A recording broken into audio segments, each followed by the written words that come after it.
Dear students, today is the continuation of the last class. Last class we discussed about the properties of colloidal particles. In that we discussed Tyndall effect, Brownian movement, etc. Okay, so today also we are continuing the properties of colloidal particles. So the next property is charge on colloidal particle due to the adsorption of ions. Okay, so the colloidal particles is having the tendency to absorption means only surface, no? Okay, so the colloidal particles are having the tendency to absorb some ions, some charged ions. It may be positive charge or it may be negative charge. Okay, so tendency to absorb some charged ions from the dispersion medium. Okay, so that is why they will get a particular charge. If they are absorbing positive charge, the colloidal particles will have a positive charge, and if they are absorbing negative charge, the colloidal particles will have a negative charge. Okay, so for example, if you are preparing ferric hydroxide dot XH2O, it is a colloid. Okay, and if you are preparing this one, two way we can prepare. If you are preparing this one by the hydrolysis of ferric chloride, FeCl3 means what? Ferric chloride. Equation is not needed. Okay, just equation is not there for explaining it is. If you are preparing ferric hydroxide dot XH2O colloid or salt by the hydrolysis of ferric chloride, okay, using boiling water. Okay, so we will get FeOH thrice dot XH2O, and this colloid or salt will have a tendency to adsorb Fe3 plus ion from the solution. That means FeCl3 is there. From that we will get which one? Fe3 plus. Okay, so Fe3 plus means what? It is having a positive charge. So the colloidal particle will get a positive charge. Okay, so here we can see FeOH thrice dot XH2O. It is a colloid particle. This is a colloid particle, and it will adsorb Fe3 plus ion from the solution, because it is solution FeCl3 is there, right? Okay, from that it will absorb Fe3 plus ions. That is why it will get a positive charge. Okay, but if you are preparing same thing, ferric hydroxide dot XH2O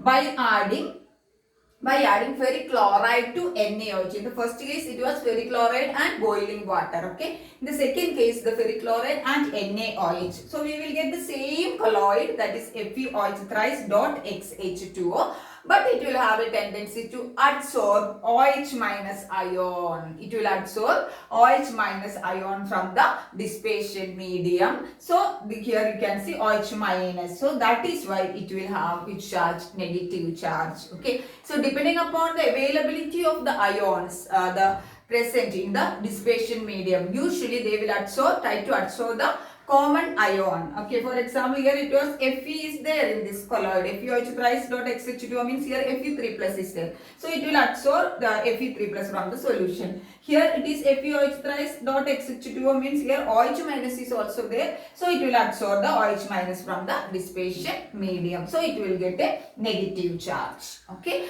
Then second example is, if you are preparing AgI colloid, AgI means what? Potassium iodide. Okay, so potassium iodide, if you are preparing means same thing. If you are taking AgNO3 and potassium iodide, if you are taking potassium iodide excess, okay, we will get a silver iodide colloid, AgI colloid. Okay, we will get AgI. This is the AgI colloid. But this colloid will adsorb I minus from the solution. So I minus. So it will have which charge? It will adsorb a negative charge. So the AgI colloidal particle will have a negative charge. If you are taking silver nitrate and potassium iodide in excess. Okay. Same thing, same AgI, if you are preparing by taking potassium iodide and silver nitrate in excess. Here it was Ka in excess. Here it was what? Silver nitrate in excess. So we will get same AgI colloid, but it will adsorb Ag plus ion from the solution, not I minus. Which one from the solution? Ag plus ion from the solution. Ag plus Ag plus ion from the solution. So that is why it will get a positive charge. Okay. So depending upon how the way we are preparing and the availability of the ions, the colloidal particle will absorb some charged ions. That is why they will get a charge. If they are absorbing positive charge, they will get a positive charge. If they are absorbing negative charge, they will get a negative charge. Okay, so if you are checking in the charge, this is positive charge, it is negative charge. Okay, so this layer, the first layer, this is fixed layer. Okay, that is fixed layer. And the second layer, if you are checking this one, okay, this layer, that is mobile layer, and it is known as what? Diffused layer. What is the name of that layer? It is known as diffused layer, mobile layer. And anything, if you are taking AGSI and one example I am telling, it is applicable for all other examples. Okay, so first layer, this layer is what? Fixed layer, and the second layer, the inside layer, that is mobile, and it is known as what? Diffused layer. Okay, so this is the first one. So in a charged colloidal particle, it will have a fixed outer layer, that's the first layer, and the inner layer, that is mobile layer. Mobile layer means it can move. Okay, and it is known as what? Diffused layer. Okay, so the combination of two differently charged ions in a colloidal particle is known as what? Helmholtz layer, Helmholtz layer. Okay, so what is that layer? The combination of two oppositely charged layers in a colloidal particle is known as what? Helmholtz, not Gibbs. Okay, Helmholtz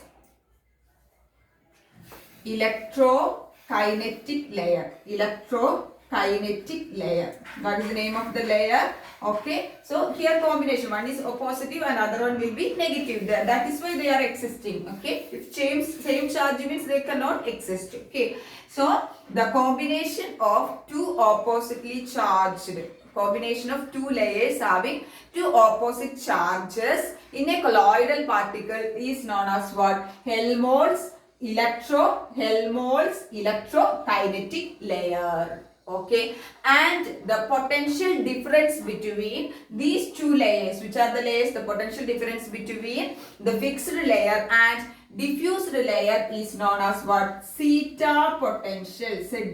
Zeta potential or electrokinetic potential. Zeta potential or electrokinetic potential. So what is electrokinetic potential or zeta potential? The potential difference between the fixed layer and diffused layer in a charged colloidal particle is known as what? Zeta potential or electrokinetic potential. Okay, so what is Helmholtz electrokinetic layer? It is what is that? It is a combination of two oppositely charged layers in a colloidal particle is known as what? Helmholtz electrokinetic layer, and the potential difference between these two diffused and fixed layer is known as what? Zeta potential or electrokinetic potential. So clear all of you the charge, how a colloidal particle is getting charge, and its Helmholtz electrokinetic layer and zeta potential. Some examples for positively charged colloids and negatively charged colloids. Okay, so they can ask for one more question. For example, hydrated metallic oxides. We know Fe2O3.XH2O, Al2O3.XH2O, CrO3.XH2O. That is hydrated. Hydrated means water is there, and the metal oxide, aluminium oxide plus water it is. Okay, so hydrated metallic oxides are example for positively charged salts or colloids. Okay, then basic dye. Basic dye means DYE, dye. It is organic compounds. Okay, so organic compounds will undergo coupling reaction. It is coming in amine chapter. Okay, so basic dye, example for that is methylene blue. That is also a positive charged colloid. Then hemoglobin is a positively charged colloid. Then titanium oxide, metal oxides. For example, titanium oxide is a positively charged colloid. Okay. Then negatively, example for negatively charged colloids, metal salts like copper, silver, gold, their salts, that is metal in metal, they are negatively charged colloidal particles. Then acidic dye, example for that is eosin and Congo red dye, example for negatively charged colloidal particles. Their structure is complicated organic compound, okay. Then metallic sulfides, metals, they are sulfides, okay. For example, arsenic sulfide, because it's arsenic is a metal, okay, and it's sulfide. Then starch, gum, gelatin, etc. are also example for which one? The negatively charged colloidal particles or negatively charged salt. Okay. Then next property is electrophoresis. What is the next property? Electrophoresis. Okay. So just now we saw the colloidal particles will have a particular charge depending upon which ion they are absorbing. Okay. So the movement of colloidal particles either towards anode or towards cathode under the influence of electric field is known as what? Electrophoresis. Okay, that means if it is having a positive charge, okay, so if you are applying electric field, it will move to the negatively charged electrode, that is the cathode, right? If it is having a negative charge under the influence of electric field, it will move to the positively charged electrode or anode. Okay, so that process is known as what? Electrophoresis. Here only which one is moving? Colloidal particle or dissipation phase. Okay, colloidal particle or dissipation phase. Okay, so here you can see the diagram. This is apparatus setup. Okay, so here inside this is the water is there, that is a dissipation medium, and here you can see this is a negatively charged electrode, that is cathode, and this is a positively charged electrode, anode. Both are made up of platinum. Okay, cathode and anode is made up of platinum, and here you can see there it is marked negative charge, you can see inside. Okay, so it is moving towards the positively charged anode because it is having a negative charge, and it will come and it will deposit because it will be attracted towards the positively charged anode, and it will be coagulated means what? Precipitated. Okay, so here which one is moving? The colloidal particle. Okay, so the movement of colloidal particles either towards anode or towards the cathode under the influence of electric field is known as what? Electrophoresis. Okay, so usually colloidal particles or dissipation phase is moving, but some case if we prevent the movement of colloidal particle, the dissipation medium itself move towards the anode or cathode depending upon the charge. Okay, and that process is known as electroosmosis. So what is electroosmosis? Electroosmosis means what?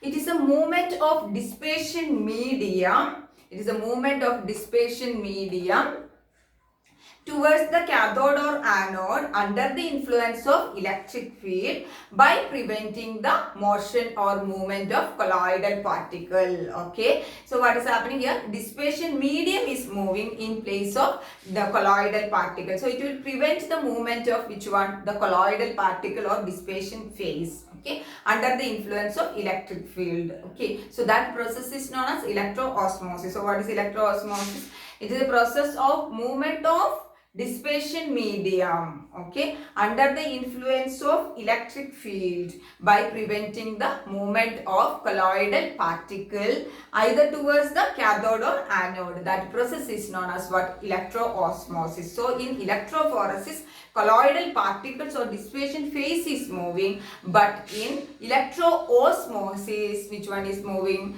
Dissipation medium is moving by preventing the motion of or movement of which one? The colloidal particle, and that process is known as electroosmosis. Okay, so clear all of you the classification, that is example for positively charged colloid, then electrophoresis and electroosmosis. Next property we are moving to is coagulation or precipitation or flocculation. Okay, so it's a process. What is coagulation or precipitation or flocculation means? It is a process of converting a colloid into a precipitate, or we can say it's the process of conversion of a colloidal particle or colloidal solid into precipitate is known as what? Coagulation or precipitation or flocculation.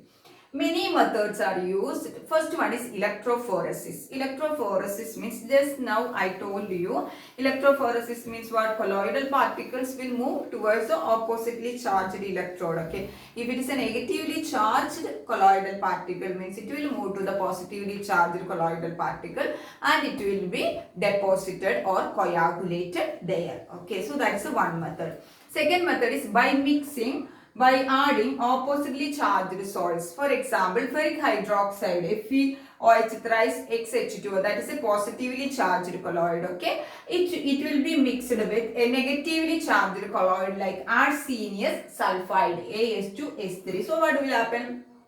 Two oppositely charged colloidal particles will neutralize and they will undergo coagulation or precipitation. Then third method is by boiling. If you are boiling, what will happen? The adsorbed charged particles are the adsorbed particles, some ions are adsorbed, right? That's why they are getting a charge. Okay. So the charge on the charge on these ions will be reduced due to the collision when we are boiling. Okay. So that is why the colloidal particle will become unstable and they will be coagulated. Okay. That is the third one, by boiling.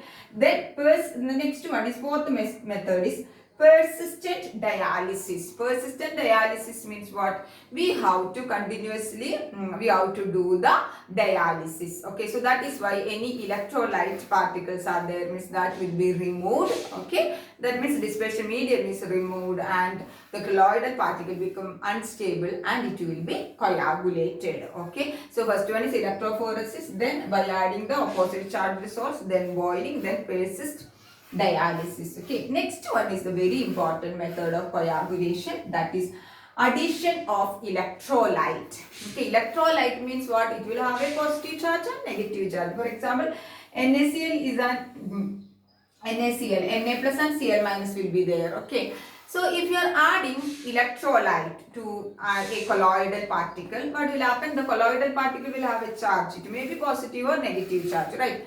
If it is having a positive charge, it will attract the negatively charged ion from the electrolyte and it will undergo neutralization and it will be coagulated or precipitated. Okay, so if you are adding electrolyte, what will happen is the colloidal particle will adsorb, or the colloidal particle combine with the oppositely charged ions from the electrolyte and they will undergo coagulation or precipitation. Okay, so the coagulating power or coagulating ability or coagulating capacity of an electrolyte is depending upon its valency of the ion. Okay, which ion is causing the precipitation or coagulation? It will depends upon the coagulating power of the electrolyte will be depending upon the charge on that, or charge or valency on that ion. For example, if you are adding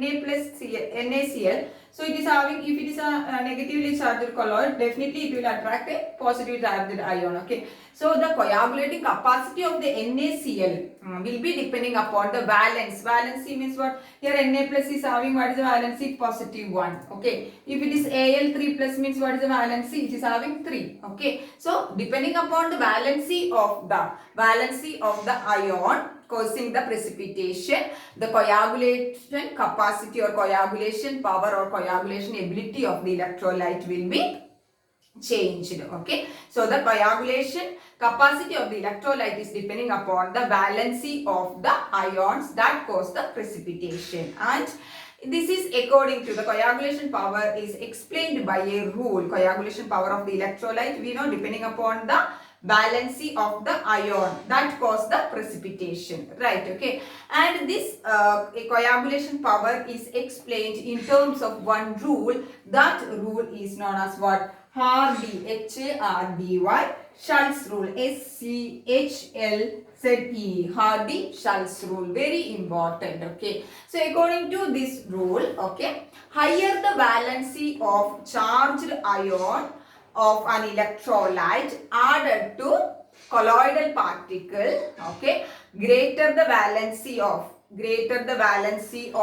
charged ion, okay, greater the valency of charged ion of electrolyte added to the colloidal particle, okay, greater will be the cause of precipitation. What is the meaning of that? If you are adding an electrolyte, that electrolyte containing the ions having higher valency, okay, then that will have the higher, which one, coagulation power, okay. So greater the valency of ions, greater the valency of ions of an electrolyte, we added to the colloidal particles, greater will be the cause of precipitation. If the charge or valency of the ion is more, then what will happen? The ability to coagulate will be more. Okay. So for example, listen, then you will get clearly what is it. This is arsenous sulfide. It is which charge? Negatively charged. Okay. So if you are adding an electrolyte, okay, then if you are adding an electrolyte having the valencies, different valencies, here you can see Al3 plus, Ba2 plus and Na plus, okay. So which one will have the greater coagulating power for this negatively charged colloid? Al3 plus, because it is having what? Greater valence. If you are checking Al3 plus, Ba2 plus, because Al3 plus is having greater coagulating power than Ba2 plus, than Na plus. Why? What is the reason? Because the valency on the ions, okay, here it is negatively charged, so the ions will be definitely positively charged ions. So here 3 plus, aluminum is having 3 plus, the valency is 3 plus, and here it is 2 plus, and here it is plus, okay. So greater the valency on the ion, greater will be which one? The cause of precipitation. So for example, negatively charged means Al3 plus is having greater, they will give this one and they will ask, among this, which one is having the greater coagulation power to coagulate this negatively charged colloidal particle? So depending upon the valency, we can say Al3 plus is having higher valency, so it will have the higher coagulation power. Okay. Then second here you can see ferric hydroxide. It is a positively charged colloidal particle. Okay. So if you are checking the electrolyte having the different negatively charged valencies, here it is FeCN6. It is having 4 minus. So it will have, because the charge valence is 4 minus, so it will have greater the coagulation power compared to phosphate, because it is having only 3 minus. Then sulfate, it is having 2 minus valence and Cl minus 1. Okay. So greater the valency of the ion, of electrolyte, okay, greater will be its coagulation power, or greater will be the cause of precipitation. So that rule is known as what? Hardy-Schultz rule. Okay, so clear? Hardy-Schultz rule. Okay. Next we are moving to what is coagulation value or flocculation value. Okay, so depending upon that we can define coagulation value or flocculation value. Coagulation or flocculation value. Flocculation value. What is this value means? The coagulating power, the how much amount is needed to coagulate, that is, okay. The coagulating power of an electrolyte is expressed using a value that is known as what? Coagulation or flocculation value. So what is coagulation or flocculation value? The coagulation power of an electrolyte is expressed in terms of which one? Coagulation value or flocculation value. So how we can define the coagulation value or flocculation value? Okay, so it is the concentration of electrolyte. It is a concentration of electrolyte. That means its coagulation power we are defining now. So it is the concentration of the electrolytes in millimoles per liter required to coagulate 1 liter of the colloidal solution for 2 hours. So how we can define? It is the concentration. How much concentration of the electrolyte in which unit? Millimoles per liter. Millimoles per liter required to coagulate 1 liter of colloidal solution in 2 hours. Okay, so simply we can say it is the amount or concentration of which one? Electrolyte. In which unit? In millimoles. In millimoles per liter. Okay, in millimoles per liter. In millimoles per liter. Required to coagulate 1 liter of colloid in how many hours? In 2 hours. Okay, so that concentration is known as what? Coagulation value or flocculation value. So that means in electrolyte, how much amount of the electrolyte in millimoles required to coagulate 1 liter of the colloid in 2 hours. Okay, so that is known as what? Coagulation value or flocculation value. So if smaller the coagulation value or flocculation value, what will be there? The coagulation power of the electrolyte will be more. That means if you are taking a small amount of the electrolyte, it can precipitate large amount of the colloidal particle. Okay, so if smaller the flocculation or coagulation value, okay, greater will be its coagulation power. Okay, so in this part you have to remember what is the flocculation value or coagulation value and Hardy-Schultz rule. So clear all of you the what is coagulation or precipitation and what are the methods? What are the methods we are using for coagulation of the colloidal particles? Next we have to know one term, that is protection of colloids. That is mainly for lyophobic colloids. Okay, so protection of colloids, that means we know lyophilic colloids is there and lyophobic colloids are there. Okay, so lyophobic colloids are unstable but lyophilic colloids are very stable, right? Okay, so the lyophobic colloids, the protection means what? The coagulation of lyophobic colloids can be prevented by the addition of lyophilic colloids. Okay, so what is that? The coagulation or precipitation of lyophobic, because it is unstable, lyophobic colloid can be prevented by the addition of lyophilic colloids. So what will happen is the lyophilic colloid, it will form a layer around the lyophobic. Okay, so it can protect the lyophobic. Suppose this is the lyophobic, it is unstable. Okay, so this is so it is unstable. So it can be, the coagulation or precipitation of this lyophobic can be prevented by the addition of some lyophilic colloid. So this lyophilic, this is philic. Okay, lyophilic colloid will form a layer around the lyophobic colloid. Okay, so that process is known as what? Protection of colloid. So what is protection of colloid? The prevention of coagulation of lyophobic colloid by the addition of lyophilic colloid is known as what? Protection of colloid. So the lyophilic colloid used for this process is known as what?